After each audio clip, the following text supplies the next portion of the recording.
Whatever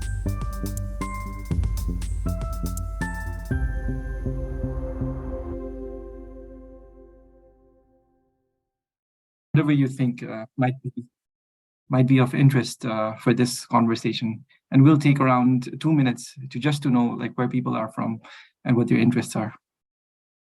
And I'd also like to request the panelists also to contribute to the chat. Okay, so I think it's not as buzzing as I hoped, but I will try to make it interactive. So please, if you have any questions during the entire duration of the session, then I really encourage the participants who are joining in the session to contribute your ideas, ask questions, and let's try to make this session a little bit informal and a little bit out of the ordinary, if I may. So again, a warm welcome to everyone in this session, Making Local Climate Adaptation More Accountable, Meeting and Building the Community of Practice. This is Biraj Adhikari. I am working as a postdoc researcher based in Practical Action, Nepal, and I will be moderating the session. And we have a very exciting lineup of presentations and panelists with us today discussing about locally led adaptation, accountability issues, environmental concerns, as well as a reflection on our challenges as researchers and practitioners working in this area. So just to give you a brief format of the session, I will first introduce you about the project that is hosting this session. Then we'll move on to a keynote presentation from Dr. Dharamraj Upreti, also from Practical Action Nepal. Then we'll have a really interesting discussion with panelists who are working in 4 different countries of South Asia region, namely Bangladesh, Nepal, India, and Pakistan. After we hear about their research and their experiences, we will then turn to all of the participants who have joined us today, and then we'll have a heart-to-heart conversation, if I may, about the challenges of being a researcher or a practitioner and how we can solve these challenges together. So before I start with the introduction of the project, let me thank my colleagues, Aishat Green and Dr. Susanna Fisher, as well as Dr. Dharam Upreti for facilitating me and helping me make this session happen. So thank you very much. So first, I'll start off with a very brief introduction to the project that's hosting this session. The project is the Accountable Adaptation Project, and it's a research project which aims to increase ambition and inclusion on global climate change adaptation finance by understanding the interlinkages of knowledge, measurement, and politics in shaping adaptation outcomes. So this project is a 5-year project which ran from 2022 and will run until 2027, and it's based in University College London. But we're also working in Nepal, and we're hopefully expanding it in other regions of South Asia as well. So just a little bit of context. I think everybody's aware that in the current landscape, the narrative of climate, of urgency to act towards climate action is gaining a lot of momentum, especially because we are very close to a tipping point towards a global environmental catastrophe. It is quite evident now that climate change is a threat to human well-being and the health of the planet, and there is a rapidly closing window to act. So we need to act now in order to mitigate climate change, but also to adapt to a changing environment. But while we need to act urgently, the reality on the ground shows us that we are not doing nearly as enough. A global report from UNEP on 2023, the Adaptation Gap Report, found that the adaptation finance gap stands at a massive $266 billion per year. And where adaptation action is actually happening, most adaptation action is fragmented, it's small in scale, incremental, and it's only designed to respond to near-term risks. So the type of transformative change that we need in order to adapt to climate change is not really happening in reality. So on the one hand, there is an urgency to act and to increase our ambition. But on the other hand, if we're not careful enough, we won't, and if we are not, we do not put proper processes in place, then we will run the risk of our urgent measures actually having maladaptive outcomes. And that's where the accountability frameworks of adaptation really come into play. So the accountability frameworks mainly tries to ensure that adaptation actions are effective and they work towards making vulnerable communities and strengthen their capacity. But measuring adaptation itself is such a tricky affair because we actually do not understand what success really is. There isn't a global consensus on what effective adaptation really means. If we talk to, and it really depends on who you talk to. So this definition is quite varied. And also it depends on the type of time frame that you are doing this analysis.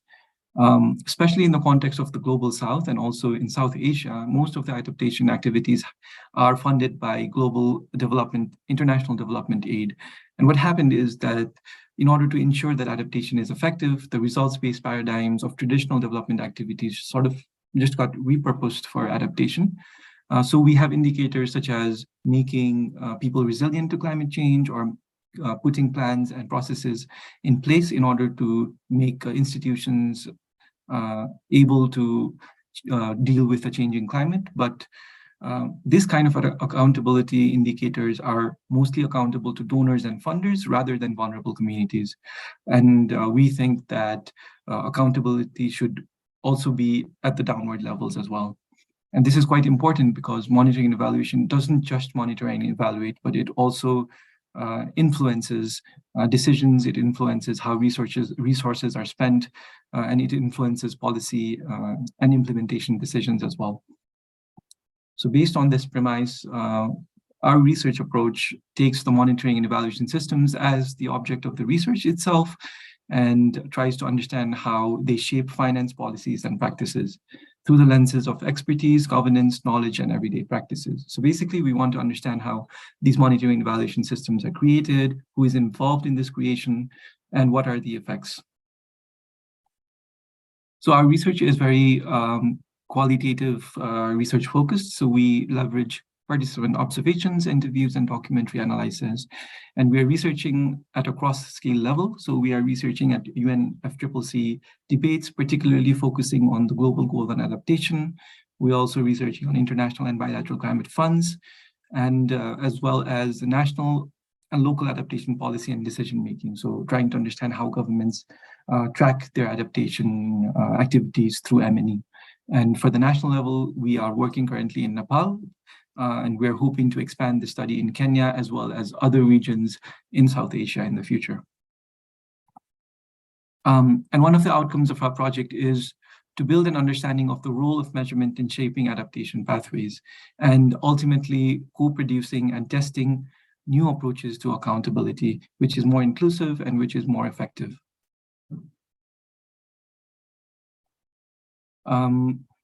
So a crucial part of our project is building a community of practice. So basically, we want to co-produce our research design, our scope, and our findings so that it is more informed by involving people who are working in similar areas.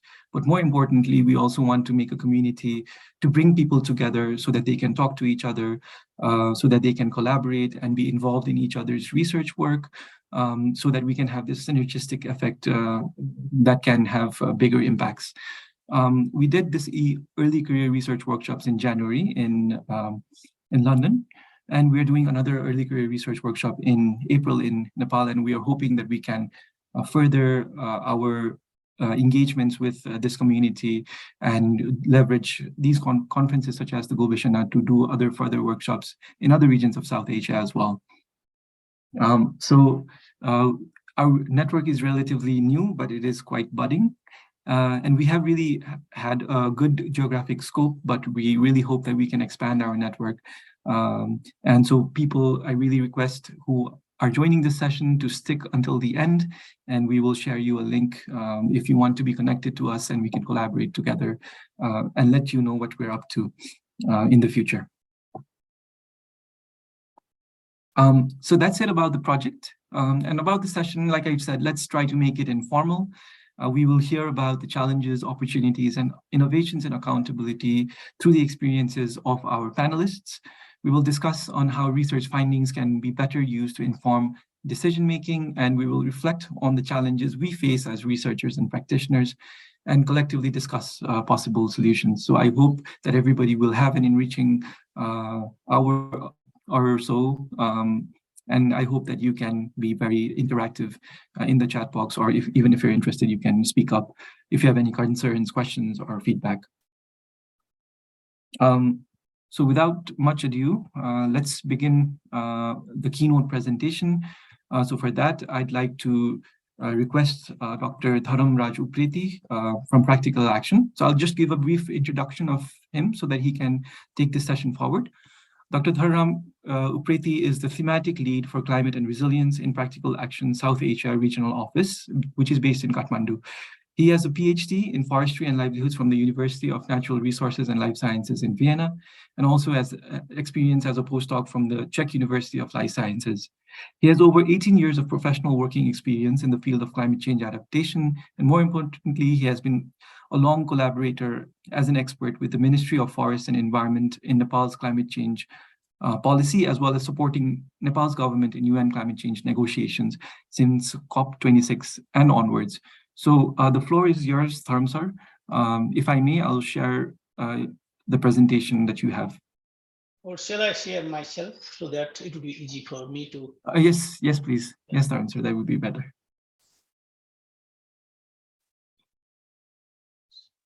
Can you see my screen? Yes, we can. Could you take it to presenter mode, Dharam sir? Yes, I'm looking that, but is it? Can you see? Yes, we can see it. Okay. So thank you very much. Thank you, Biraj. And good afternoon, everyone, and good morning, depending on the time zone. So this is Dharam Upreti, thematic lead climate and resilience from Practical Action Nepal. So it's my pleasure to be here and sharing what we have been doing in terms of local lead adaptation, community-centric adaptation approaches that are in place in Nepal. So how we are implementing the project in the ground, and how the accountability aspect is ensured at local levels through the project intervention. So that is what the focus of my presentation. So before starting my presentation, let me introduce who we are. Practical Action is an international development organization puts innovative ideas to work so people in poverty can change their world. So it's established in 1966 as ITTG, and then since 2005 as a Practical Action. So we are as a Practical Action. Globally operates in 11 countries, and in Nepal since 1979 we are here. So we work in 4 thematic areas: energy that transform, farming that work, resilience that protect, and cities fit for people. So these are the 4 thematic areas. And in South Asia, we are active in first 3 thematic areas: energy, farming, and resilience. So why local adaptation is important, and what we are doing in Nepal with communities. So climate change has the impacts in not only a single sector, but different sector, and not only a single hazard impacting those sectors. So multiple hazards impacting multiple sectors. That's why we should concern about climate change adaptation, particularly the countries like Nepal and the South Asia regions. So the impact of climate change, if we see the study that we have conducted in 2017, so we saw the impact of climate change seen in agriculture and food security, critical infrastructure, forest and environment, watershed, public health, and many other areas that are closely related to the people's livelihoods. So the impact of climate change is not only seen as a slow onset way, but also on a rapid onset way. So a number of rapid onset impacts are observed since last 5 years at least, and over the last 10 years, the devastation has been increasing. If we see the impact of climate change in Pakistan floods, and then the 2 consecutive floods in Nepal in 2021 are the example of extreme rapid onset impact. And in 2023 alone, several infrastructure damaged due to the massive floods occurs in Koshi province of Nepal. That has a devastating impact on energy infrastructure. So what we are doing, so this is the approach that we have applied for building resilience. So this is the kind of resilience framework that practical actions has been implementing in the ground. So basically we have 2 approaches. One is risk reduction approach and other is risk transfer approach. So not only risk reduction approach work in building resilience, that's why we have adopted a risk transfer approach. So what is risk transfer approach that we have been doing? So we have been implementing parametric or index-based insurance in partnership with the private sector insurance companies together with the government agencies. We have applied, we have tested, and then we get approval from the government to implement parametric insurance in a flood affected area. So in one river system, when a river cross the danger level, for example, these are the already set benchmark in the river system. So some benchmark, when the benchmark met the danger level or above danger level, then that we name trigger. And when trigger are met, community peoples, those who are affected, get automatically their premium amount based on the level of danger agreed and set before the flood hit to the communities. So that is the risk transfer mechanism. We named it index-based flood insurance. So this is single hazard and single peril-based, designed for single crops, but we are moving from single hazard to the multi-hazard in the coming future. So risk reduction measure, we have been working closely with the government in shaping the policy, integrating climate issues in different sectoral plans, and then we are there to provide thematic input while drafting those plans. For example, national adaptation plan, nationally determined contribution, disaster risk reduction and management plans. So we work closely with the government, share our experience, our learning, so that the good practices can be a part of the policy. So that is one. And then at a ground level, we work closely with the communities, making a community more aware about what is coming up, understanding the level, community understanding, about the disaster risk that they might face in the coming future or near future, or a real-time situation. So that's why we devised community-centric early warning system at the local levels. We support making local adaptation plan, local disaster and climate resilience plan, so that local government can fund to implement those plans. So these are the instrumental for setting or establishing accountability at the local level. So building capacity of the local government and the local institution is really important. So our role is we are strengthening capacity of the local government by working together with them, bringing them on board. It's like a co-creation and a co-work approach that we work with the government. So strengthening capacity is one of the crux, not only for the local government, but also for the local communities. So local communities are instrumental for setting the accountability at the local level. So we work with community disaster management committees so that these communities work together, bring their common voices to the local government to make local government more accountable. So this is the process that we work at local level. So ultimately, those initiatives help strengthening resilience at the local levels. So in community-centric early warning system, for example, this is an example of adaptation that we have been working in Nepal since last many years, from manual-based risk communication to telemetry-based risk communication. So we work in all 4 pillars of early warning system, starting from risk knowledge, to risk monitoring and warning, risk communication and dissemination, and building community capacity. So risk knowledge is really instrumental for communities, what risk they are exposing, what is coming, and when they are going to be a danger. So that's really instrumental. So we work with communities in setting science, bringing physical science to the communities. That means converting physical science to the social citizen science. That is the way we work from risk knowledge. And then risk monitoring and warning is a kind of approach that we work together with the local communities so that local communities understand what risk is coming up. We set any parameter or early warning infrastructure closely with local communities, local government, and the federal government. So that is the approach we have adopted. Not only a single isolation of work can support the local community. So collective effort is really essential. So we bring the collective efforts to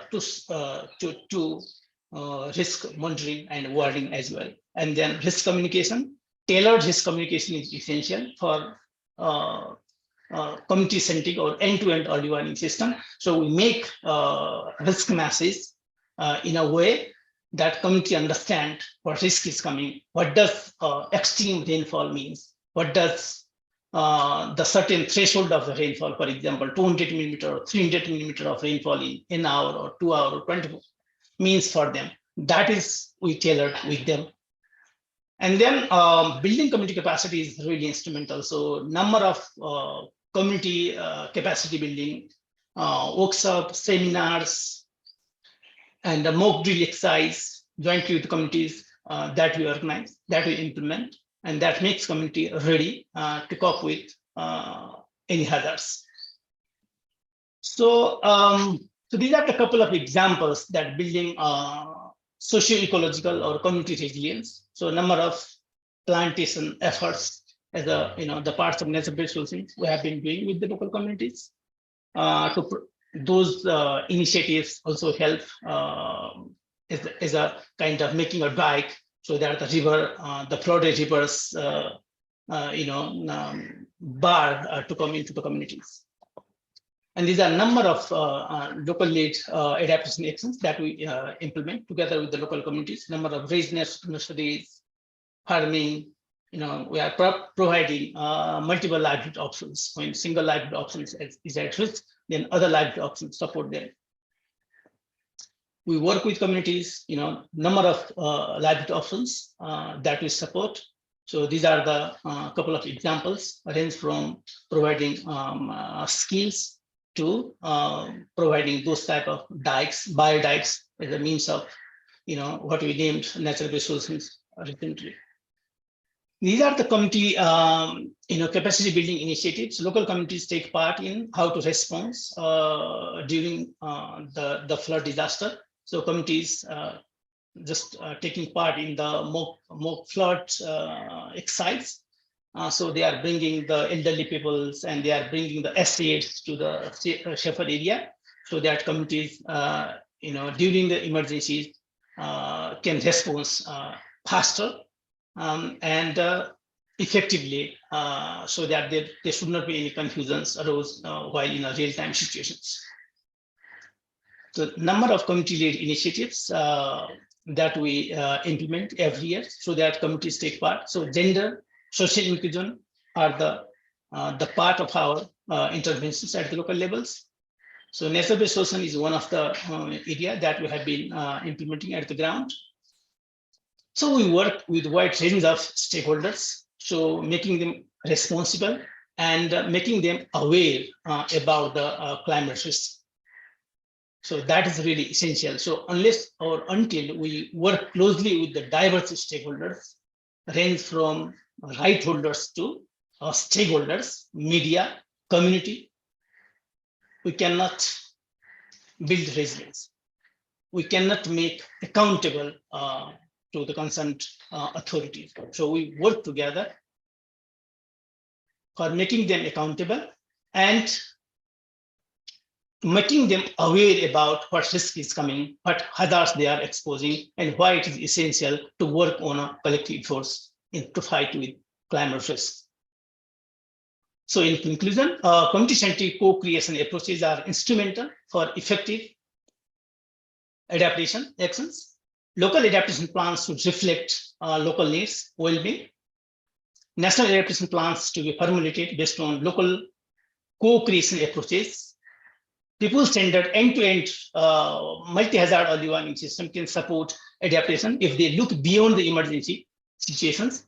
So accountability is instrumental for effective people-centered adaptation actions. Thank you. Thank you so much, Dharam sir, for your very interesting presentation and the work that Practical Action is doing in Nepal. I would like to reiterate one of the things that I found very interesting or very important, that we need to engage both communities and government together to connect them together so that we ensure that adaptation actions are more accountable at the local level. We now move on. Also, again, thank you for setting the scene. And now we move on to our second part of the session, which is the panel discussion. So like I mentioned in the introduction, we have a very interesting group of panelists, 4 people, researchers working in 4 different countries in South Asia. So we have Dr. Tanvi Deshpande, whose research is based in India. We have Saba Aslam, whose research is based in Pakistan, Ashrika Sharma, who is working in Nepal, and Afsara Binte Mirza, who is working in Bangladesh. So before I start this panel discussion, I really request the panelists to have the timing in the back of their minds. So I've allocated around 7 to 8 minutes for you to respond. So I hope your responses are crisp. And of course, if we have time in the end, we will, of course, discuss in more detail. And I really hope that we do. So I would like to start off with Dr. Tanvi Deshpande. So Dr. Tanvi is a research fellow at the LSE Fudan Global Policy Hub and is based in the London School of Economics and Political Sciences. Her PhD is in political science from Heidelberg University, and she currently focuses on the interactions and influences of international NGOs and urban institutions in developing and adopting climate change policy responses in the urban context. Her research is based in cities in India. Thank you so much, Dr. Tanvi, for joining our session. So could you please tell us more about your research on urban institutions that you are currently leading? Thank you, Biraj, for the amazing introduction. So very quickly, I know we have 7 minutes. Okay, so currently what I am doing is I'm building on my PhD project, which looked at how urban institutions, rather municipal governments in the Indian context, who are traditionally known to have weaker capacities, both in terms of resources, in terms of knowledge, to kind of cope and adapt to issues of climate change. So I'm building on my PhD work to try and understand now how other Indian cities are, again, not just adapting to climate change, because post the Paris Agreement in 2015, a lot of Indian cities have adopted a climate resilience action plan or a city resilience action plan.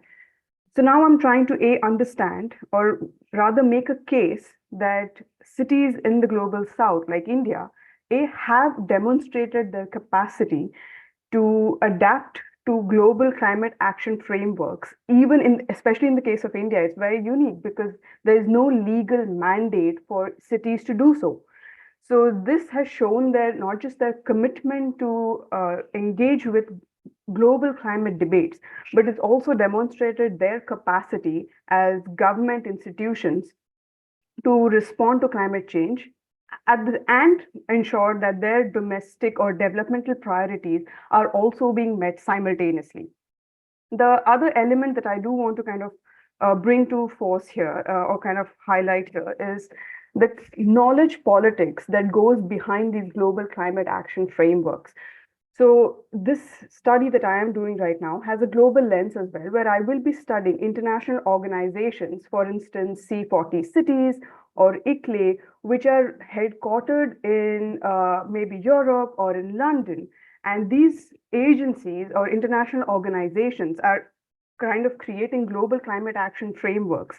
And what does it mean? Who are these people involved in developing these frameworks, which are now being deployed in cities of the global south? So does it really speak to the context of the global south cities?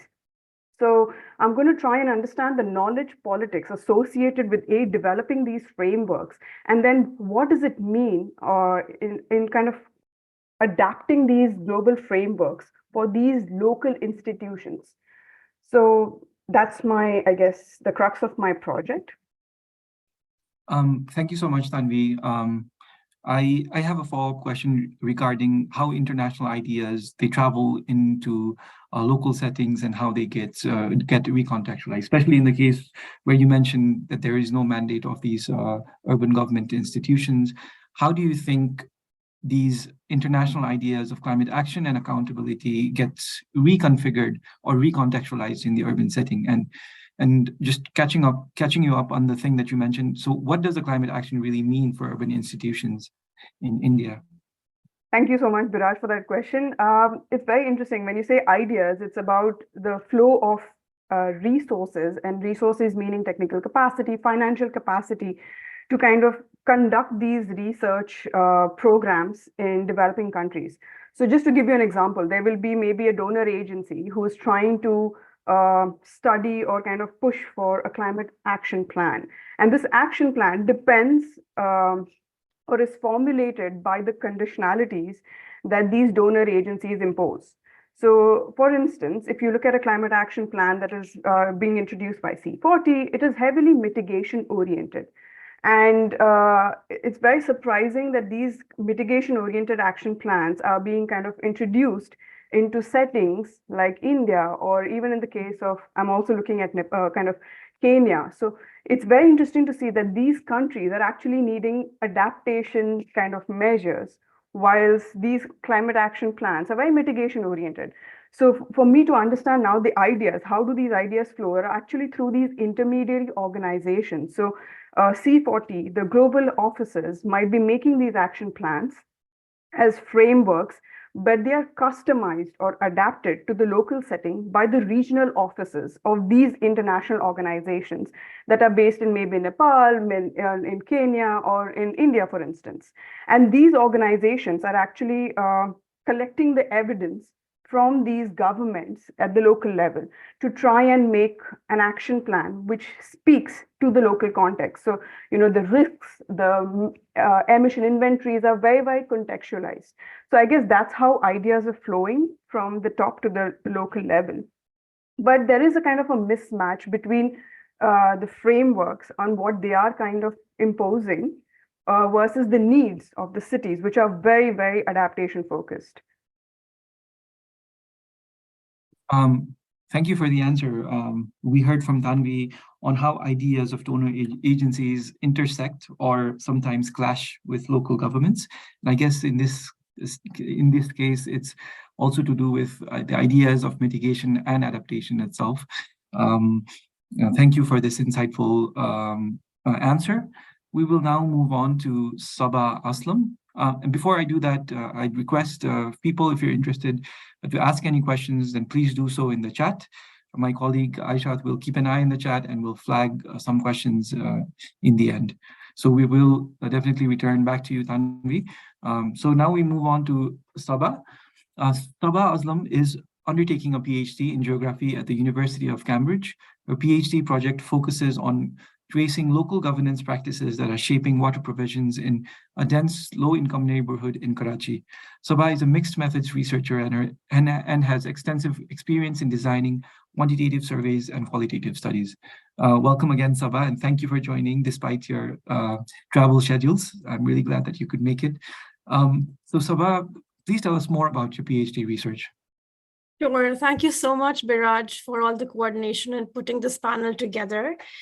So my project is based in Karachi city, which, as many of us know, is one of the most kind of populated cities globally, and faces extreme kind of conditions with respect to infrastructures provision, particularly when it comes to access to water, and then focusing that within low-income dense settlements.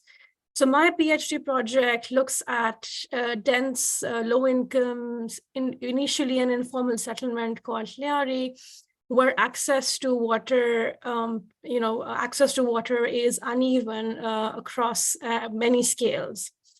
So this project particularly aims to trace the different kinds of governance practices at various scales. Now, just for context, Karachi's water sector, much like many other South Asian cities sector, is dominated by kind of narrative around other illegal or informal forms of provisioning, such as through water tankers, and that kind of I argue that hides the different kinds of ways in which various actors are shaping water provisioning, be it formal or be it informal, but also linked to certain kind of institutional pathways. So what I'm trying to do is that I want to not just unpack the role of the formal water providers, but also other forms of government actors, like at the union council level, the local governance level, to understand how they're linked, and also understand other institutions, as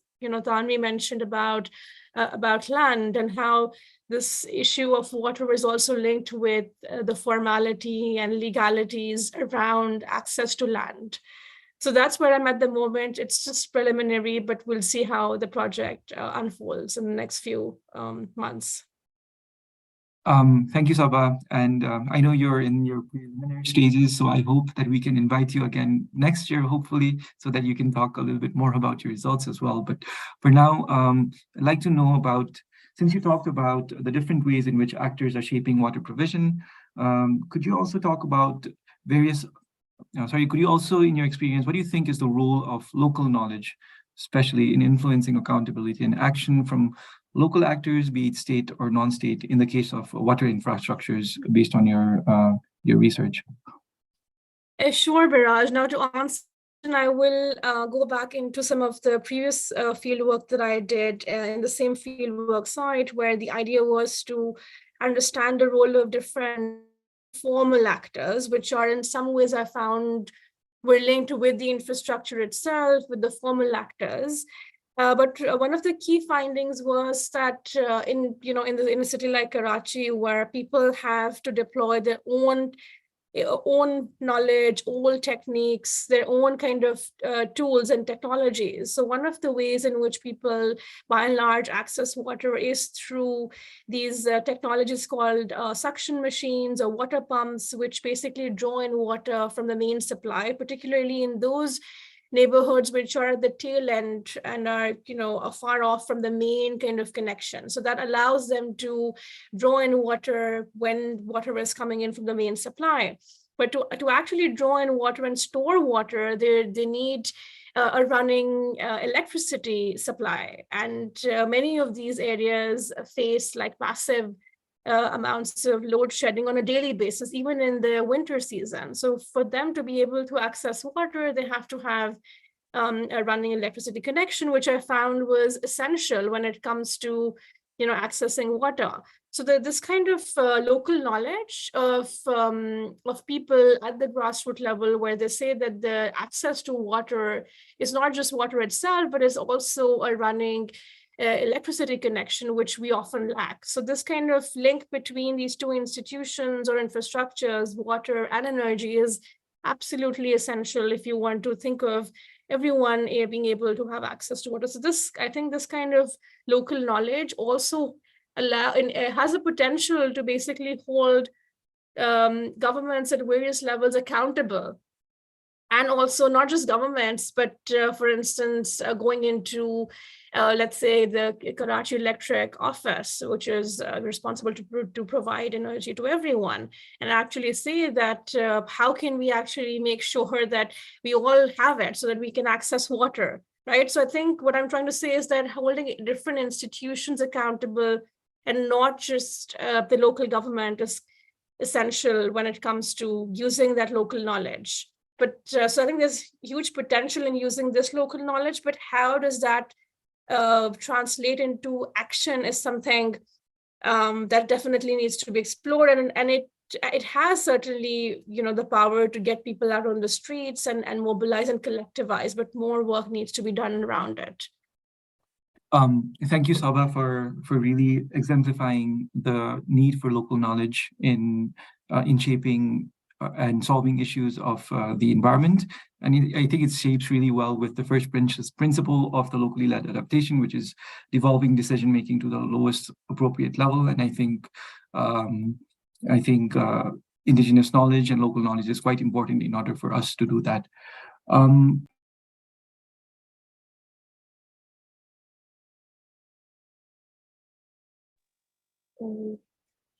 Sorry, I think I was muted. So I now move on from Pakistan to Nepal to talk to Ashrika Sharma. Ashrika Sharma is a PhD candidate at the University of Edinburgh, UK. Her PhD focuses on Nepal, with a particular attention to public participation in disaster risk reduction. Prior to her PhD, she worked in Nepal's post-disaster reconstruction efforts as well. Again, Ashrika, please tell us more about your PhD research. Hi, Biraj, and hello, everyone. Once again, very happy to be here. So for my, as Biraj said, I'm currently doing my PhD at the University of Edinburgh, and I'm looking at public participation for disaster risk reduction in Nepal. Now, as Dharam mentioned earlier, and we all have been talking about as well, participation is often considered an essential part of disaster risk reduction and climate change adaptation and decision-making around it. However, very little is known about what participation really looks like, about the specific processes of participation, who shapes it, what are the outcomes it generates. So I'm essentially studying the theory and practice of public participation within disaster risk reduction. And my research is contextualized in Nepal. Nepal makes an interesting case study to study this because it has recently undergone decentralization as a part of the federal reform process, including its undertaking towards disaster risk reduction. And within that framework, public participation has been conceptualized in the disaster governance after it transitioned into a federal democracy. So I research how public participation is being carried out, essentially looking at how policies are being translated in practice. My research is qualitative. I examine the perspectives of disaster risk reduction practitioners who offer insights on current reforms in disaster governance, as well as the actions and actions that shape the agenda and practice of participatory efforts on the ground. The practitioners range from different levels of the government, national, provincial, and local level, as well as INGOs, NGOs, and the policymakers as well. Thank you, Ashrika. I want to follow up on particularly in relation to various accountability frameworks that are a part of disaster risk reduction in Nepal. So how do you think are various accountable frameworks of donors or international implementers like INGOs integrated into local DRR plans? And I'm particularly interested to know whether these frameworks actually work in ensuring that local communities effectively participate in DRR interventions. Thank you, Viraj. That's a very interesting question. Because over the past few years, there has been reforms in the way disasters are governed, and accountability is emerging as a major focus within disaster governance, with particular focus on participation and transparency. So we're seeing an increased focus on participation as a way to seek accountability. And here, the participation is not only limited to government or people that are affected by disasters, but also multiple stakeholders. So we're seeing emergence of new stakeholders, which include government, civil society organizations, scientific and research organizations, different professional associations, as well as the media. And given the multiplicity of actors that are emerging, it is increasingly recognized that it is not only the state or the local governments that needs to be accountable, but also different actors. And there's this discourse that going around that disaster risk reduction is not is everyone's responsibility, but when it becomes everyone's responsibility, it kind of ends up becoming no one's responsibility. So, at national level and to some degree at local level as well, there are being developed a comprehensive governance frameworks indicating different tasks to be performed at different levels with definitive roles and functions of each stakeholders. And while a comprehensive DRR plans have to some extent defined different functions, they aren't necessarily laws that may be required to hold each stakeholders accountable. A lot of it depends upon the individual government's laws and policies of the national or the local government that seek for accountability. And at local level, they're often practiced through, public hearings, social audits, monitoring and evaluation processes, as well as the self-assessments of the project. And participation is central to these accountability mechanisms, but it is rendered challenging at the local level because of how disaster risk reduction is projectized. And by that, I mean that it is funded by donors and spearheaded by NGOs and associated consultants with some passive involvement from local governments at the local level. And these actors are usually focused on meeting the upward accountability to their funding agencies rather than the targeted communities or the local government institutions they're working with. And the visibility of the outcomes of the project is kind of more important than having actual impact on the community. Likewise, finishing a project within the time period and satisfying the funding source receives more priority over ensuring a meaningful participation of communities. And in response to your second question, I think nowadays one would be very hard pressed to find any projects that do not have some form of participation. And on the ground, we are seeing instances where there are, new forms of participation with increased focus on involvement of representative groups such as women, disability groups, ethnic minorities, etc. But I think it is important. It is not only important who is invited to those spaces, but what happens within those spaces. For example, in Nepal, DRR plans often encourage and mandate participation of women, marginalized groups, and such as Dalit, Adivasis, etc., as a way to increase representation. Now, within that as well, there are said or unsaid social hierarchies within those groups. And with time, we're seeing that within those spaces, it is often the elites within those marginalized spaces who are attending these meetings. So working within these existing frameworks that are supposedly inclusive and fair, are inadvertently giving rise to some of these tokenistic attendances. And this is hardly ever reflected on the monitoring and evaluation frameworks because in essence, they can now tick box the exercises on representation and inclusion. Also, effective and meaningful participation should not only ensure that local institutions and communities attend, but ensure that communities have a direct access to finance, as well as decision-making power over how disaster strategies are defined and how success is evaluated. So in that sense, I would argue that, current frameworks have not ensured that people have effectively participated. Thank you, Ashvika. It looks like you've exposed a lot of gaps in monitoring and evaluation systems in DRR and Nepal.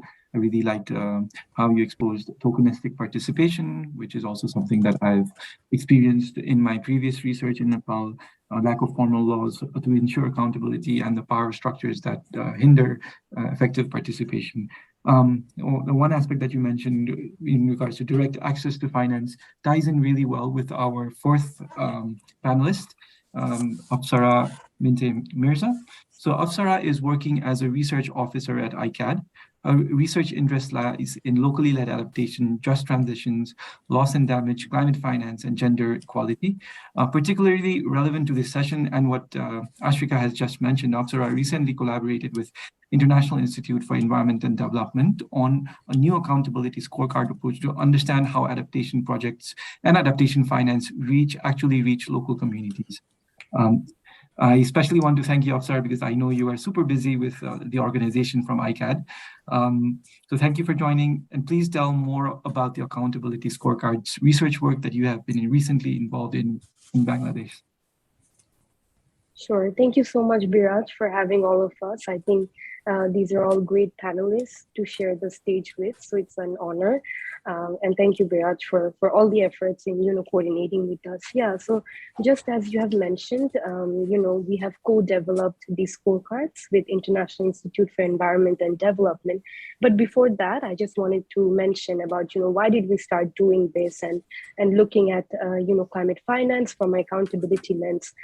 So a new research by International Institute for Environment and Development, they're a think tank, and they say that only 10% of climate finance reaches to the local level, and that research finding really encapsulates that when adaptation funding reaches, when adaptation funding is dispersed, it does not really encapsulate local realities. So there is a major gap there.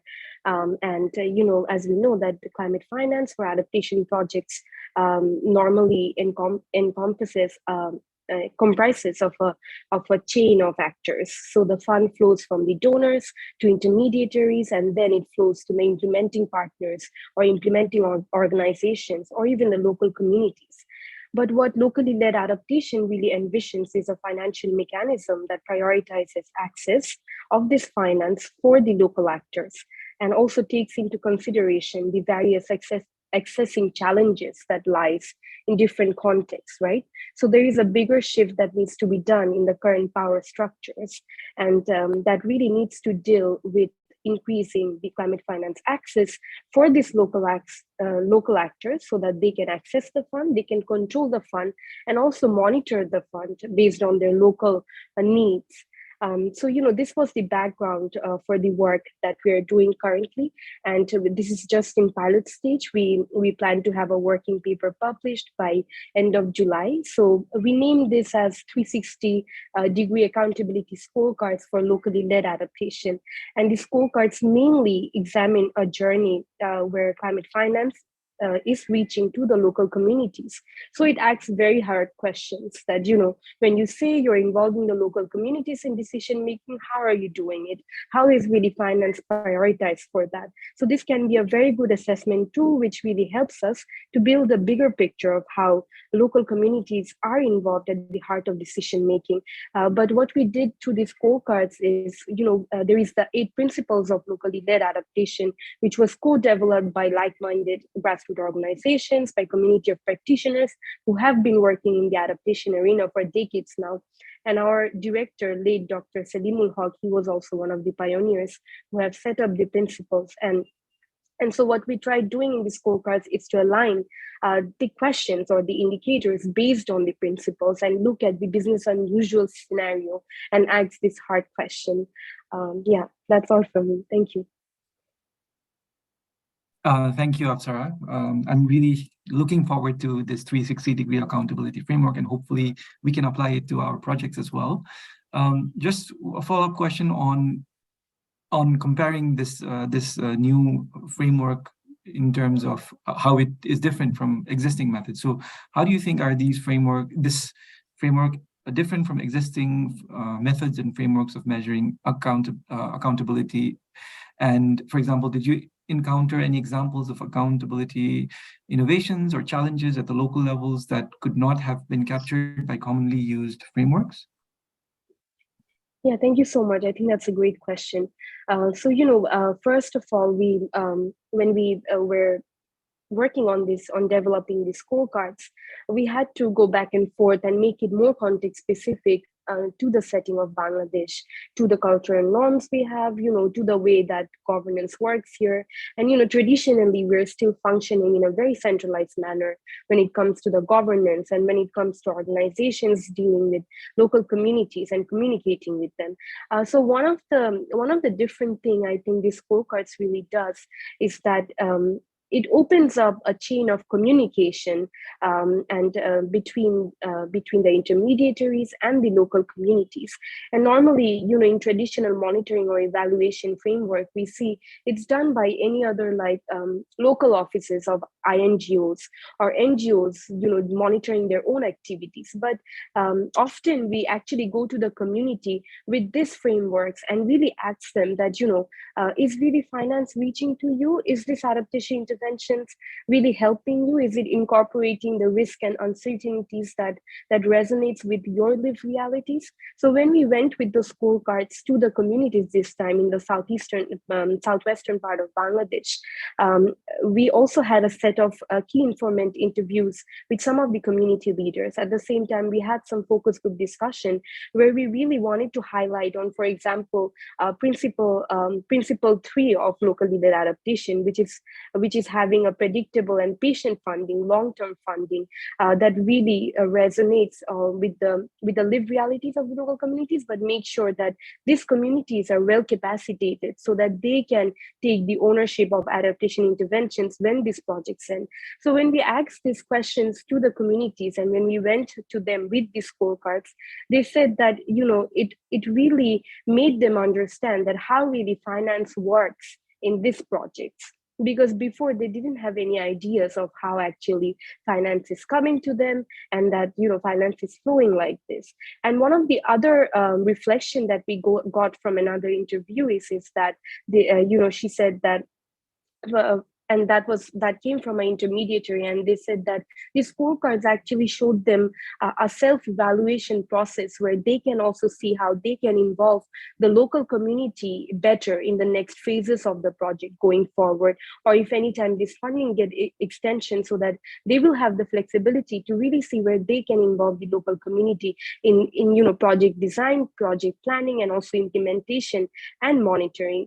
And this also helps to also play with power dynamics, because as my other panelist colleagues, they mentioned that there is also the problem of local politics that plays out. So sometimes these scorecards can really help to have those communications which are not so formal but in an informal manner, where you can touch on the harsh realities, the harsh challenges that needs to be worked upon. Thank you.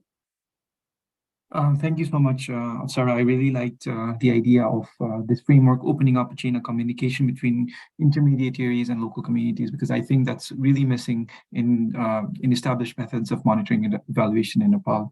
In Nepal and other countries in South Asia. And I also really love the idea of a self-evaluation process, because I think right now communities do not have access to the progresses that's happening on the ground. And I think it'll be a great tool for communities to reflect on the activities they're doing, but also for international donors as well as intermediaries in understanding whether the activities are reaching at the local level. So I'm really happy to see that the chat box is buzzing with various questions and answers. I don't know if there is any outstanding question asked by our panelists to each other or by our participants. I saw, do you think there's any question, or would you want to flag any question? Yes, please go ahead. Yeah, I was just going to say, someone in the chat was asking if the scorecard is available to be shared. And if not, maybe there can be some feedback provided on that. Sure. Thank you so much for that question. Yes, we do plan to publish the scorecards in late July. I will definitely keep you all updated, and since I will also ask our Gobeshona team to keep a track of all the participants who joined us today, so that we can widely share the scorecards. As of now, it's still in a pilot stage, but hopefully by July we'll have a full set of indicators that we would be happy to publish. Thank you. There was also another question as well that was just asking what's the role and input of communities in developing the scorecard? And you kind of sort of touched on that a little bit, but maybe you could just provide an answer on that as well. Yes, thank you so much. So, we have conducted a pilot version of the scorecards and rolled it out in the southwestern part of Bangladesh. But in the next 2 months, we plan to, roll the scorecards in the northeastern part of Bangladesh. And one of the feedback that we got from the communities is that some questions can be tailored so that that can inspire them to be engaged more. So some of the questions they said that wasn't relevant enough for the local context. So going forward, we will omit some of the questions because that's something we got from the field, like a reflection from local community leaders. So going forward, we will try to, keep all this into account so that, there is a space for co-development. But in the next field, when we roll out these scorecards in the northeastern part, we also want feedback from the community. So maybe in the working paper, we will have a final version where we can give a nice breakdown of, a good framework that can be used by intermediaries, by local communities, and also by donors. Thank you. I think there's one more question that hasn't been answered, and we'll take this as the final question and move forward. There's a question from, there's a question from Anup Kumarte, and I think it's directed towards Tanvi, I'm not sure, but the question is, how can developing countries like India should approach agricultural just transition to regenerative farming or natural farming to become climate resilient, and also capacity building for farmers on both adaptation and mitigation, perhaps? Yeah. Oh, wow. Thank you so much, Anup, for that question. Well, I really work on cities in general, so farming and kind of questions related to agriculture are really not my area of, I guess, line of work. But all I can say is in terms of capacity building in general, especially when it comes to community members, is through all, what these panelists have been discussing about participation, about engaging with different actors, collaborating with different actors, because every group has a different need of kind of building their capacity in terms of skills, in terms of knowledge, access to information, technology, etc. So depending on that, I guess collaborations between different actors is a great way to build capacity. But when it comes to the farming community, they're extremely kind of at the receiving end of climate change, kind of the impacts.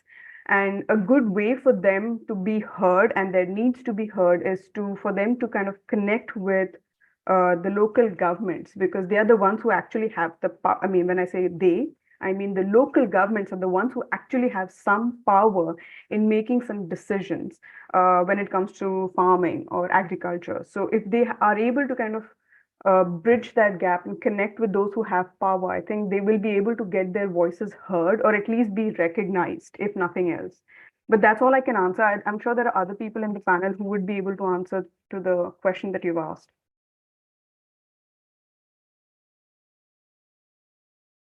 Thank you, Tanvi, for your answer. I think keeping the time in mind, I think we should move forward.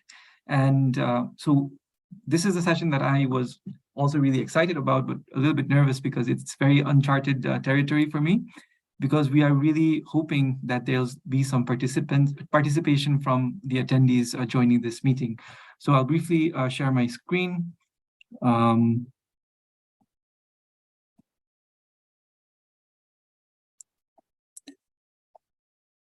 Yeah, so we've heard from our panelists and our keynote presentation in like sector-specific issues of accountability, in participation, in urban institutions, in infrastructures. But now we sort of move to a more general topic of challenges that we researchers and practitioners working on climate change adaptation face. So I'd like to encourage all the participants here to be a little bit more personal on this and try to contribute and talk about what kinds of challenges you face as researchers. And let's talk about these some of these challenges. So if you're on your phone, please scan this QR code over here. Or if you want to contribute through your laptop, you can go to menti.com and use this code. There's a question in this website, and I hope you can provide some 1 or 2 word answers, and then we can discuss on pressing issues and challenges. So yeah, I'm switching to this this website right now.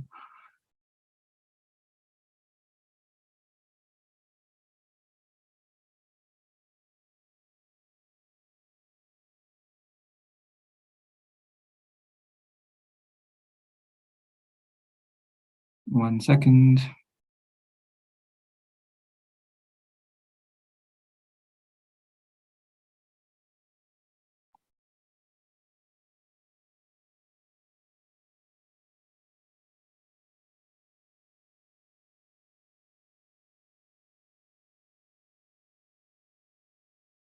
So yeah, we already have some responses. Is it visible?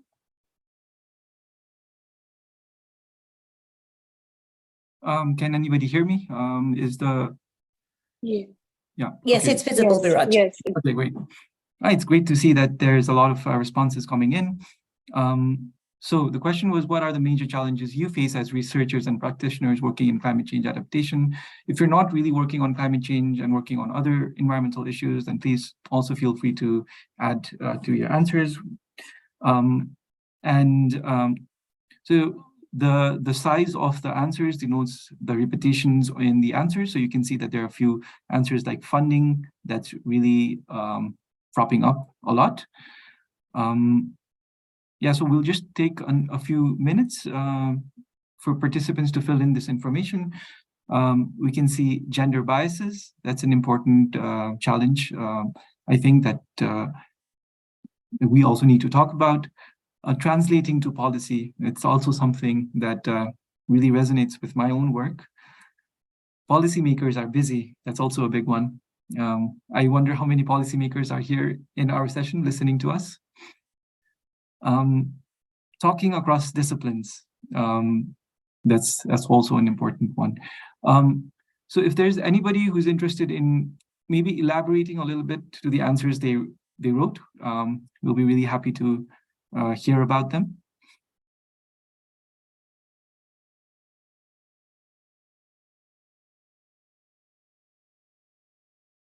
Yes, Afsara, please go ahead. Sure. Thank you, Biraj. I think, I was the one who wrote translating into policies because that's one of the major challenges I see as a researcher facing myself, because sometimes through research reports or through, our research publications, through our fieldworks, we have great recommendations that come from different stakeholders, like sometimes local communities, sometimes local government. But in most cases, we see, even if I can speak on behalf of Bangladesh, that we have great climate change policies. And recently our policies have been also highlighting local communities' role in climate change adaptation. However, I feel like there is still a lot of work that needs to be done when it comes to linking national government and local government bodies, because in most cases, the local government bodies, they're not aware about what policies exist related to climate change. So how can we really unfold all these policies and make sure that this knowledge gap is filled? And there is also the aspect of capacity building that needs to be worked on when translating this recommendation into policies. So I feel like we still have a long way to go.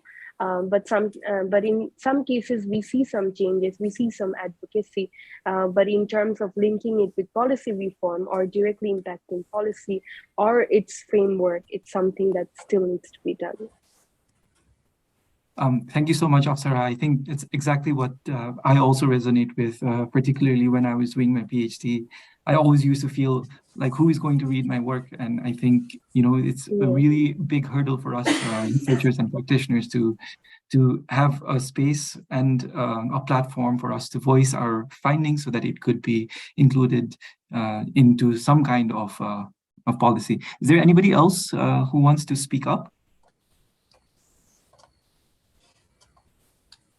Yes, I can see Ashrika. Hi, Biraj. Yes, I think I wanted to talk about talking across discipline. That's something that I put in there.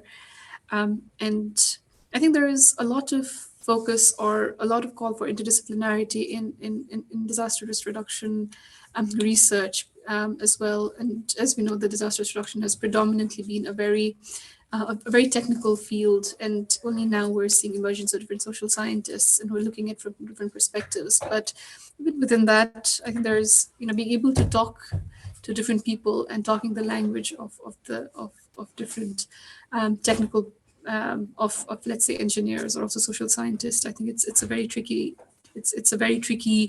thing to do, and I find myself struggling because you understand a little bit of both and try to find a middle ground in a way that everyone in the room can understand what you're talking about, or make them see the point is quite challenging, I feel.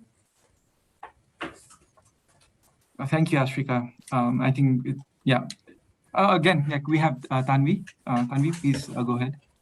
Only Biraj, if we have time, only then would I like to speak. Yeah, we can take one more. So yeah, Okay. Please go ahead. Okay. So two things that I wanted to highlight is just in terms, because I guess the panel is on South Asia, I can maybe just generalize that, the idea of climate change or in general, climate change adaptation varies and across these different geographical contexts. And a lot of the times, especially when it comes to the South Asian context, the developmental priorities tend to take precedence over climate change needs or even understanding. So I guess when we are engaging, especially with policymakers, their goals are very short-term developmental oriented goals versus balancing the long-term goals and understandings of climate change in general is, I guess, harder to communicate.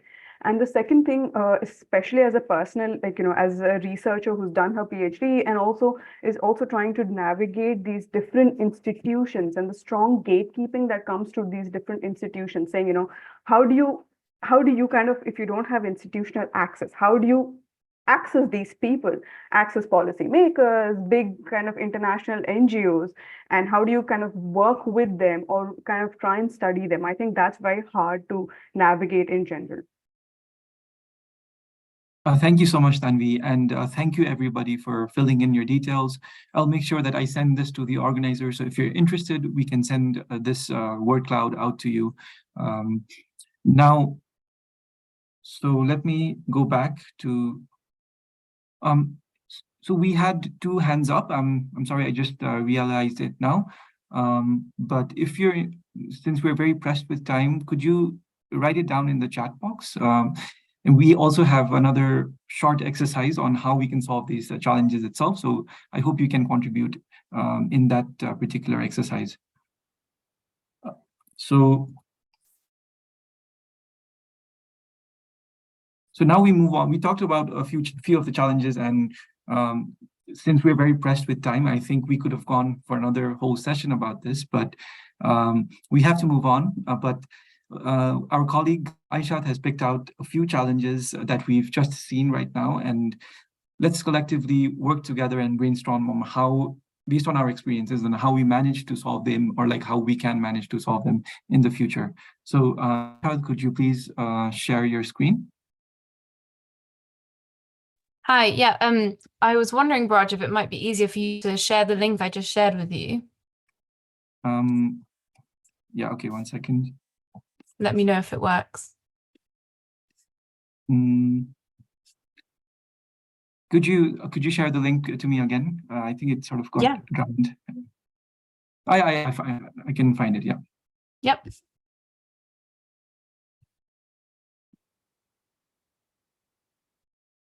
Okay, let me share my screen again.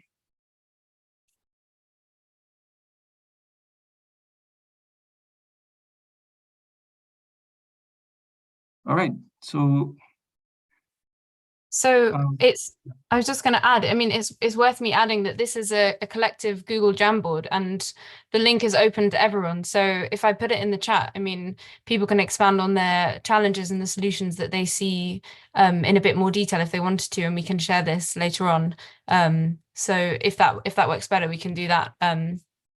But these are some of the challenges that were raised in the Menti board. So things like power dynamics, scaling up what works, funding, translating policy into practice. So yeah, I mean, I don't know how you want to do this, Biraj, but if anyone has any sort of overwhelming solutions that they see to any of these issues, then I guess it would be good to hear from the people in the room.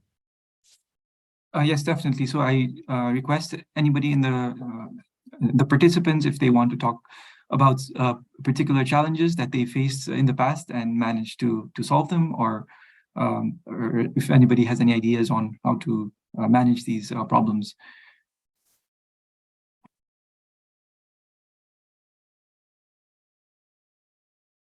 Yes, so we have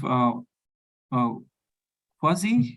I'm sorry if I pronounced it wrong, but yeah, please go ahead. Yeah, thank you. This is Kazi Baby. Yeah, actually, the challenges is we worked with GNDR. There was a project. It was a big project, but we worked in Bangladesh in 4 districts.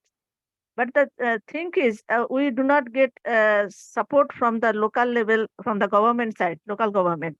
This is the problem. We collected data and we collected the problems. We know the problems, what they are suffering, the people, local people. But how to solve the problem, that is the question. That time, the community people organized many workshops, seminars, and also rally they did to focus the issue. But the local government, we also collected data from local government, but we didn't get support from the local and national level. And national level, we organized a workshop in the with the Ministry of Disaster. And disaster, actually, they the local government department, they say that yes, we will try to help, but actually we didn't get any help. So this is the thing. And also we don't know the policy level, what the policy and what the other people is doing, we don't know. There is no communication. So there is a communication gap also. So we need to work on this. And also the climate change adaptation and mitigation, these are also the local people nowadays, they understand what is the mitigation and what is the adaptation, but how they will follow, because they are very poor, the poor people, and those who are living in the coastal area, they don't have any support from the government side and also the NGO side. Some NGO working separately, so there is no cooperation and coalition. So this is the challenges. Thank you. Thank you so much, Quasi. Is there anything else that anybody wants to talk about? It can still be challenges, but if you are interested in talking about the solutions, we have a couple of solutions already in. That would be great.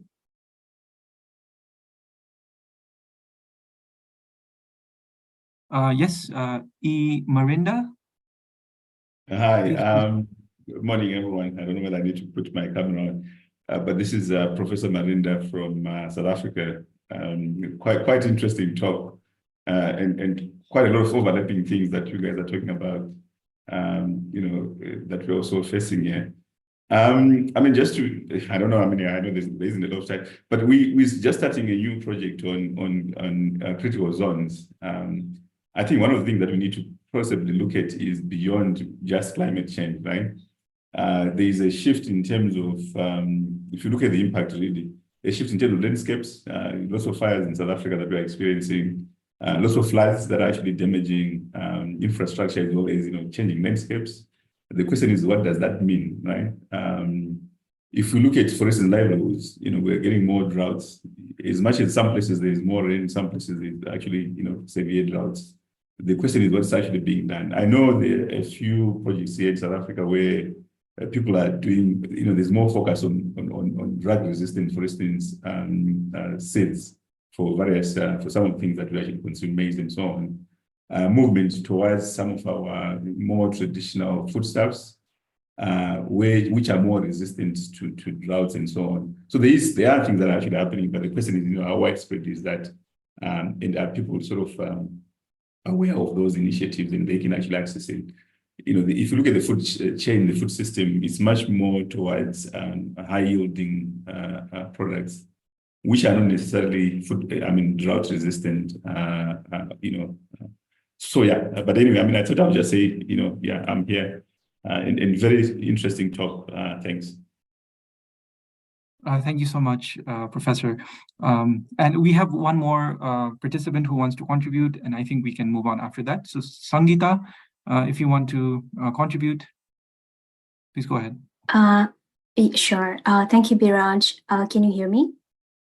Yes, we can hear you. Yeah, sorry. My internet is a bit sketchy today. I'm Sangeeta. I'm doing my PhD at University College London. So again, thank you so much for a really good panel discussion and talks. I'm focusing more on indigenous knowledge and looking at the politics of hydropower as well. So I guess I think just to add to this, I think as a researcher, one of the challenges I've faced is how not to impose my priorities and the gaps that I see in existing literature on the communities themselves, because the communities also have sort of, different set of priorities, as has been mentioned. And also what has been striking for me while researching in Nepal is how do people understand the phenomenon of climate change? Climate change itself is quite interesting to explore, because the sense of urgency that we see in terms of policymaking, in terms of the global North institutions where I'm based, that same level of urgency and is not something that I found in the community. Although climate change is sort of expressed in really different ways. So, understanding that sometimes people won't directly talk about climate change, but there might be different ways of talking about it. And at the same time, since I'm focusing more on indigenous knowledge systems, it's been very interesting to think about the methodology and the epistemic biases that I carry myself as well. Because to understand sort of these indigenous worldviews, I feel like it requires a very different approach and different kinds of engagement.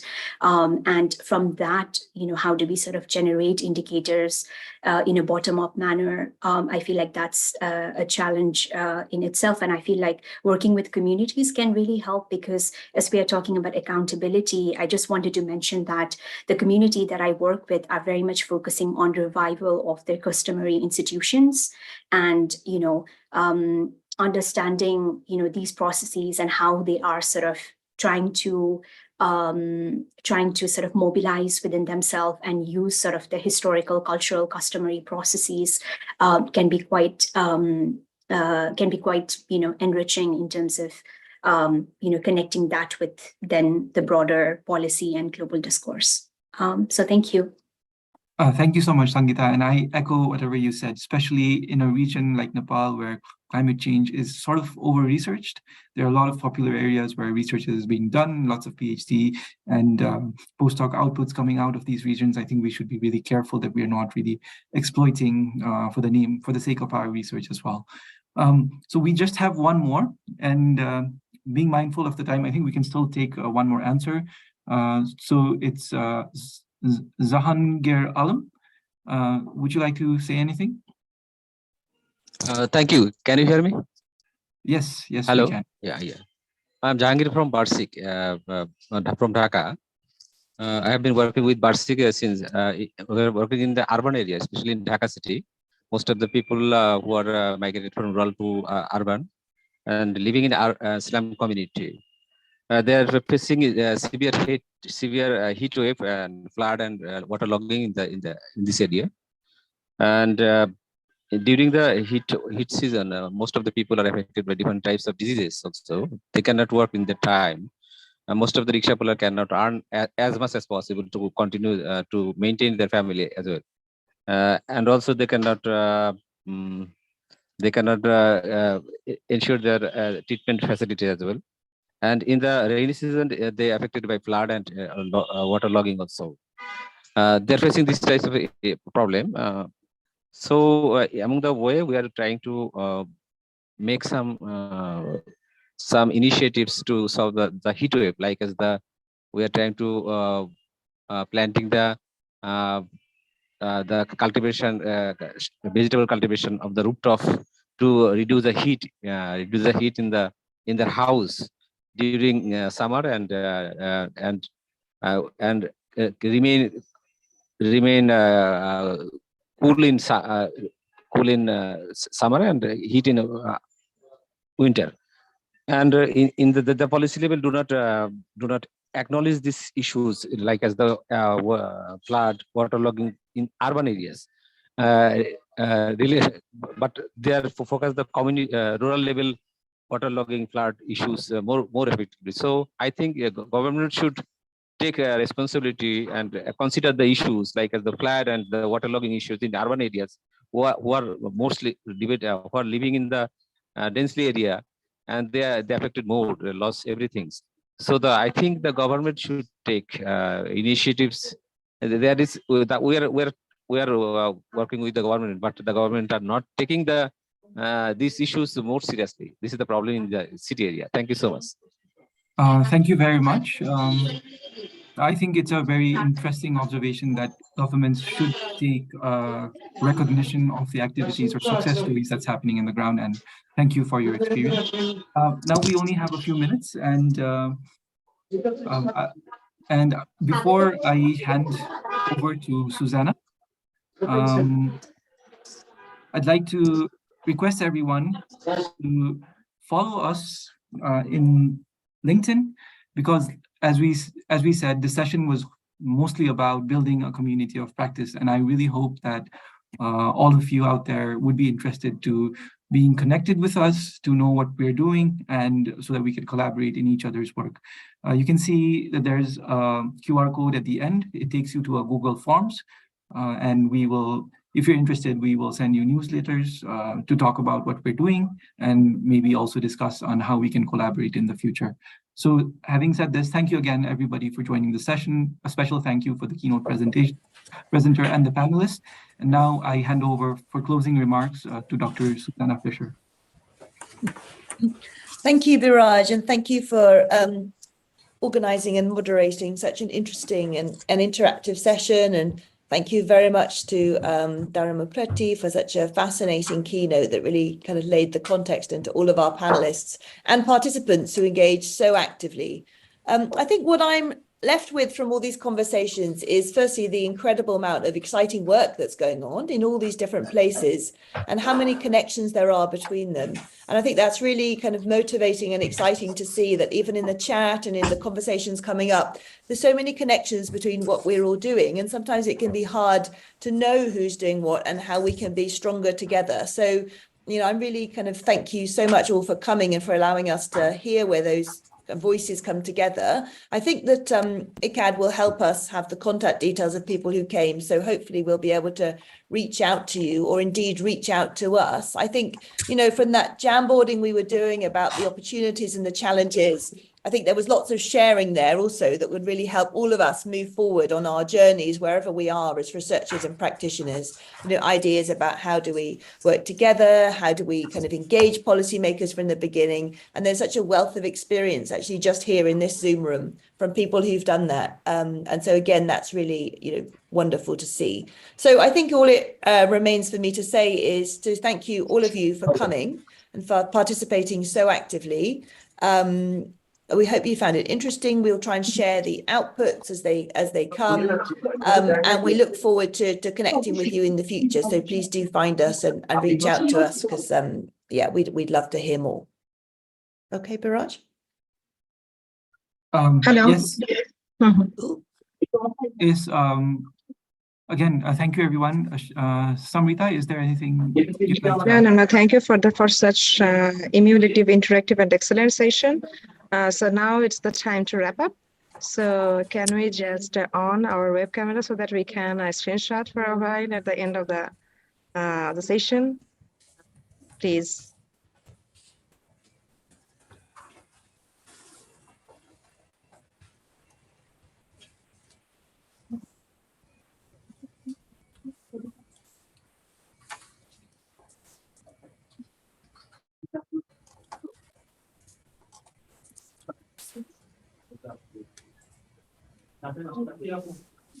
Okay, thank you. Thank you for all of this. Thank you, everyone, and hope to see you maybe in another Yes. session or some other conference in the future. Goodbye. Have a good day. Thank you, everybody. Thank you, everyone. Thank you so Thank much. you. Bye. Have a all. great See day. you later. Bye-bye. Thank you. Bye. Thank you. Bye-bye.